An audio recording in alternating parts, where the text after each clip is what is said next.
Guys, welcome back to my YouTube channel.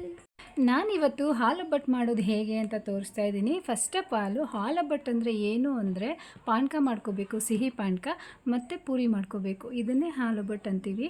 ದಿಢೀರಂತ ಮನೆಗೆ ನೆಂಟರು ಬಂದಾಗ ಹೋಳಿಗೆ ಮಾಡೋಕ್ಕಾಗಲಿಲ್ಲ ಅಂತಂದರೂ ಕೂಡ ಇದನ್ನು ಮಾಡಿದ್ರೆ ತುಂಬ ಚೆನ್ನಾಗಿರುತ್ತೆ. ಇದು ನಮ್ಮ ಅಮ್ಮವರೆಲ್ಲ ಮಾಡ್ತಿದ್ರು. ನಮ್ಮ ಮನೆಯಲ್ಲಿ ನಾನು ಹೇಗೆ ಮಾಡ್ತೀನಿ ಅಂತ ತೋರಿಸ್ತೀನಿ ಬನ್ನಿ. ಮೊದಲು 1 ಕಪ್ ಮೈದಾ ತೊಗೊಂಡಿದ್ದೀನಿ, ಸ್ವಲ್ಪ ಸಕ್ಕರೆ ತೊಗೊಂಡಿದ್ದೀನಿ, ಉಪ್ಪು ತೊಗೊಂಡಿದ್ದೀನಿ, ಹಾಗೆ 2 ಸ್ಪೂನ್ ಚಿರೋಟಿ ರವೆ ಸೇರಿಸ್ಕೊಂಡು ಸ್ವಲ್ಪ ಹಾಲು ಸೇರಿಸ್ಕೊಂಡು ಚೆನ್ನಾಗಿ ಮಿಕ್ಸ್ ಮಾಡ್ಕೋಬೇಕು.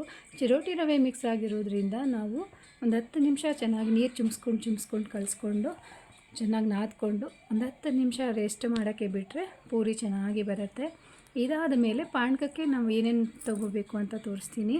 ಫಸ್ಟು 1-2 ಸ್ಪೂನ್ ಗಸಗಸೆ, ಏಲಕ್ಕಿ, ಬೆಲ್ಲ, ಒಣಗೊಬ್ಬರಿ, ಹುರಿಗಡಲೆ ತೊಗೊಂಡಿದ್ದೀನಿ.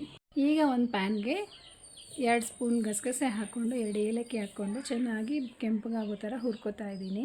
ಇದು ಸ್ವಲ್ಪ ತಣ್ಣಗಾದಮೇಲೆ ಒಂದು ಮಿಕ್ಸಿ ಜಾರ್ಗೆ ಹುರಿಗಡಲೆ, ಬೆಲ್ಲ, ಕಾಯಿ ತುರಿ, ಗಸಗಸೆ, ಏಲಕ್ಕಿ ಹಾಕ್ಕೊಂಡು ಚೆನ್ನಾಗಿ ಫೈನಾಗಿ ಪೌಡರ್ ಮಾಡ್ಕೋತಾ ಇದ್ದೀನಿ. ಈಗ ಒಂದು ಸ್ಟವ್ ಮೇಲೆ ಹಾಲು ಹಾಕಿ ನೀರು ಹಾಕಿ ಚೆನ್ನಾಗಿ ಕಾಯೋದಕ್ಕಿಟ್ಟಿದ್ದೀನಿ.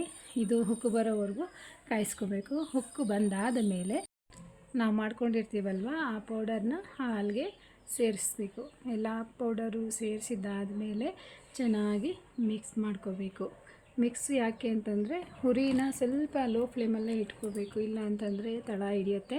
ನಾನು ಯಾವ ಥರ ಕಲಿಸ್ತಾ ಇದ್ದೀನೋ ಆ ಥರ ಕಲಿಸ್ಕೊಳ್ರಿ, ಮಿಕ್ಸ್ ಮಾಡ್ಕೊಳ್ರಿ. ಉಕ್ಕು ಹೋಗಬಾರ್ದು, ಉಕ್ಕು ಹೋಗ್ಬಿಟ್ರೆ ಟೇಸ್ಟ್ ಹೋಗ್ಬಿಡುತ್ತೆ. ಒಂದು 10 ನಿಮಿಷ ಕುದಿಸ್ಕೊಂಡ್ರೆ ರೆಡಿ.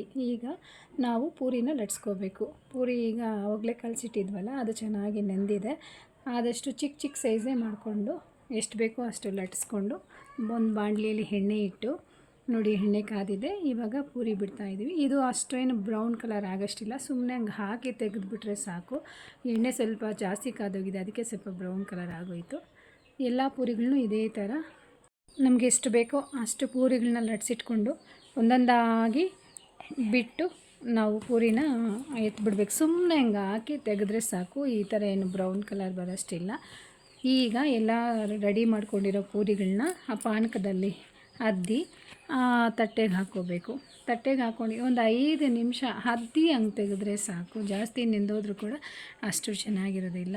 ಸುಮ್ಮನೆ ಬಿಸಿ ಆಗಿರುತ್ತೆ ಪಾನಕ. ಬಿಸಿ ಪಾನಕಕ್ಕೆ ಈ ಪೂರಿನ ಅದ್ಬಿಟ್ಟು ಅದರ ಮೇಲೆ ಸ್ವಲ್ಪ ಪಾನಕನ ಹಾಕಿ ಫೋಲ್ಡ್ ಮಾಡಿಬಿಟ್ಟು ಅದರ ಮೇಲೆ ನಾವು ಒಣಕೊಬ್ಬರಿನ ಆದರೂ ಸರಿ, ಇಲ್ಲ ಡ್ರೈ ಫ್ರೂಟ್ಸ್ ಆದರೂ ಸರಿ, ಯಾವುದಿಷ್ಟನೋ ಅದು ಹಾಕ್ಕೊಂಡು ರೆಡಿ ಮಾಡಿಟ್ಕೊಂಡ್ರೆ ರುಚಿಯಾಗಿರುವಂಥ ಹಾಲೊಬ್ಬಟ್ಟು ರೆಡಿ.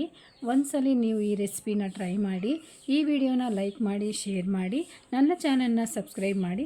ಇದುವರೆಗೂ ಸಹ ಯಾರು ಸಬ್ಸ್ಕ್ರೈಬ್ ಮಾಡದೆ ನೋಡ್ತಾ ಇದ್ದೀರೋ ಅವರೆಲ್ಲರೂ ಸಹ ನನ್ನ ಚಾನಲ್ನ ಸಬ್ಸ್ಕ್ರೈಬ್ ಮಾಡಿಕೊಂಡು ನನಗೆ ಇದೇ ಥರ ನೀವು ಸಪೋರ್ಟ್ ಮಾಡಿ ಅಂತ ಹೇಳ್ತಾ ಈ ನನ್ನ ಬ್ಲಾಗ್ನ ಮುಗಿಸ್ತಾ ಇದ್ದೀನಿ.